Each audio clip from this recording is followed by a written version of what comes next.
In 2031, this empty field in Bedfordshire becomes Europe's first universal theme park, and the most successful theme park land in history, the wizarding world of Harry Potter, almost certainly will not be there. 30 miles is the distance between the existing Harry Potter attraction at Warner Brothers Studio, Tour London, and the new Universal Park being built in Bedford. And because of a contract signed 20 years ago, that 30 miles is the entire problem. For 18 months the official answer has been no, the leaked answer has been yes. The truth is more complicated than either, and it just got more complicated again. In December 2025, Netflix bought the company that owns Harry Potter. The most British intellectual property in theme park history is now caught between four of the most powerful entertainment companies on the planet, and one author with veto rights over all of them. This is what is actually happening at Universal Bedford. 30 miles separate two giants in the British theme park world. To the south, Leavesden's Warner Brothers Studio Tour London stands as a monument to the Harry Potter films. Since 2012, it has welcomed up to 6,000 visitors a day, offering fans the chance to walk the Great Hall, board the Hogwarts Express, and see the original sets that brought the wizarding world to life. With more than £40 million in annual revenue, Leavesden is not just a tourist magnet, it is the physical heart of a franchise, rooted in the very studios where the films were made. North of London, a new challenger is rising. On 476 acres of former brickworks in Bedfordshire, Universal is preparing to build its European flagship, a theme park resort on a scale Britain has never seen. Construction is set for 2026, with opening day set for 2031. The numbers are ambitious, but the real story is the geography. Universal's park will stand just 30 miles from Leavesden, placing two Harry Potter destinations within an hour's drive of each other, in the only country where the brand's cultural legacy is inseparable from its location. This is no coincidence. For years, Warner Brothers anchored its studio tour as both a business and a symbol of national pride. When Universal secured global Harry Potter theme park rights, the United Kingdom was left out, carving a 30-mile buffer that kept direct competition at bay. Now that line is being tested. Universal's Bedford project is the first whose success depends on whether that territorial boundary can hold or be redrawn. Every projected visitor, every pound of revenue is measured against the risk of splitting the audience. The question is not just about branding, but about whether two world-class Harry Potter experiences can thrive so close together, or if only one can truly claim the territory. Universal's global rights to the wizarding world are defined not by rumour, but by contract. The foundation is a licensing agreement with Warner Brothers Discovery, first reached in the late 2000s and subsequently extended, that grants Universal the ability to build Harry Potter attractions in every territory except one, the United Kingdom.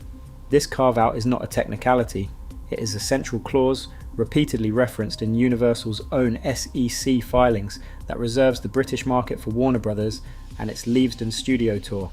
The most recent extension, confirmed in 2024, carries the agreement through 2029 and explicitly preserves the United Kingdom exception. Shareholder communications from both companies reinforce this position. Warner Brothers Discovery's 2025 annual letter states, without ambiguity, that Universal's rights remain subject to regional licensing constraints, notably the United Kingdom, which remains subject to separate negotiation.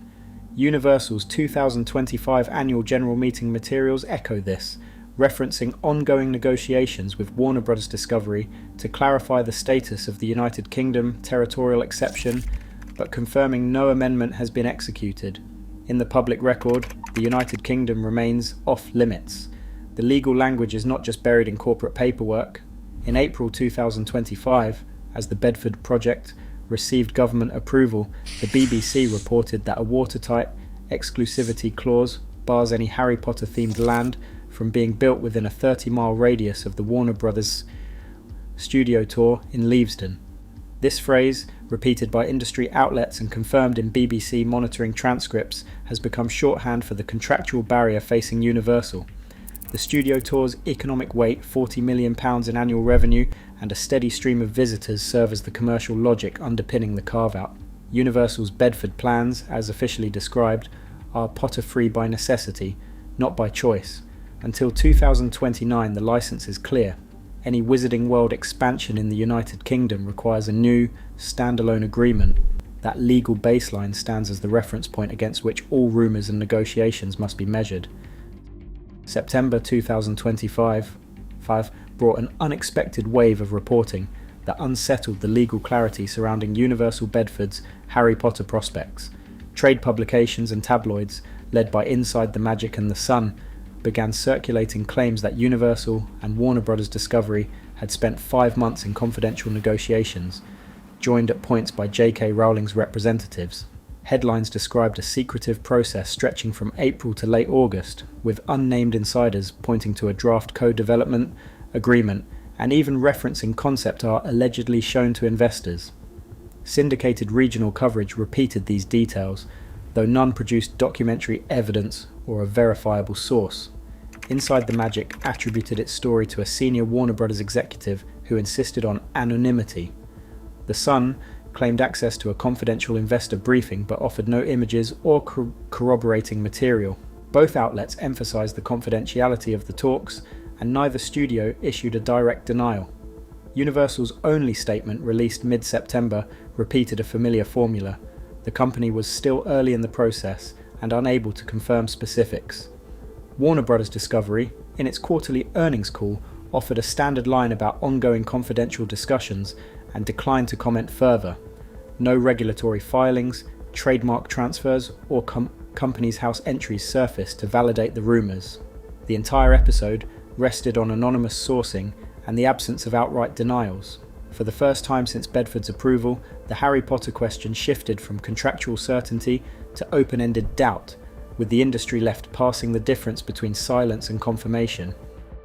On December 5, 2025, Netflix finalised its $82.7 billion takeover of Warner Bros. Discovery, instantly shifting the balance of power in the world of themed entertainment. The acquisition swept up not only Warner's film and television assets, but also the prized Wizarding World theme park licenses, cornerstones of Universal's expansion plans beyond the UK. Buried in the original contract was a standard change of control clause. If Warner Bros. Discovery changed hands, the new owner could trigger a legal review. Netflix, now holding the keys, gained the right to revisit, renegotiate, or terminate the existing license, provided it gave notice and paid any required penalties. Where Universal once dealt with a studio invested in maintaining the status quo, it now faced a streaming giant with a growing appetite for direct-to-consumer experiences. Netflix's push into physical venues, including its Netflix House concept, signalled a willingness to reshape the landscape. For Universal's Bedford project, the question was no longer whether Harry Potter rights could be secured, but what terms Netflix might impose, or whether it would keep the Wizarding World for its own attractions. Any renegotiation now carried the risk of termination fees and new royalty formulas, making the contract a live, high-stakes issue.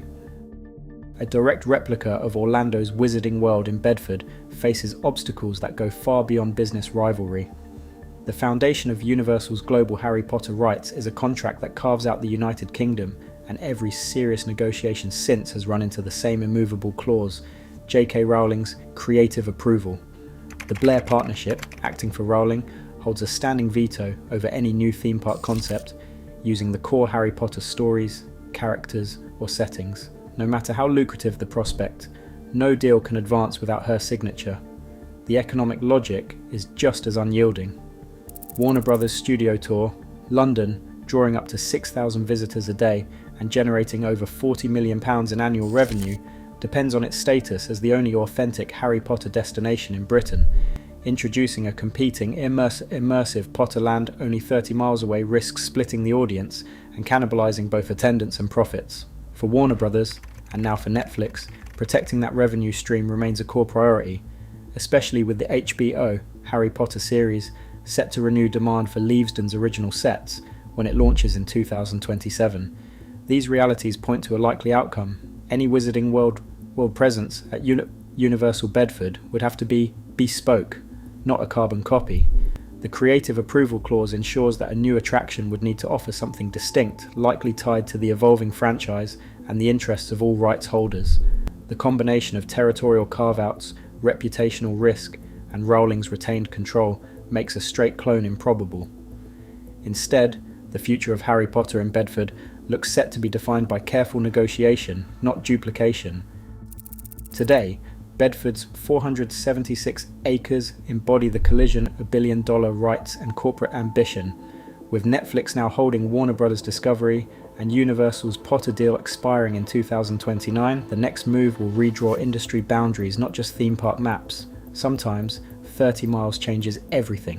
What's your take?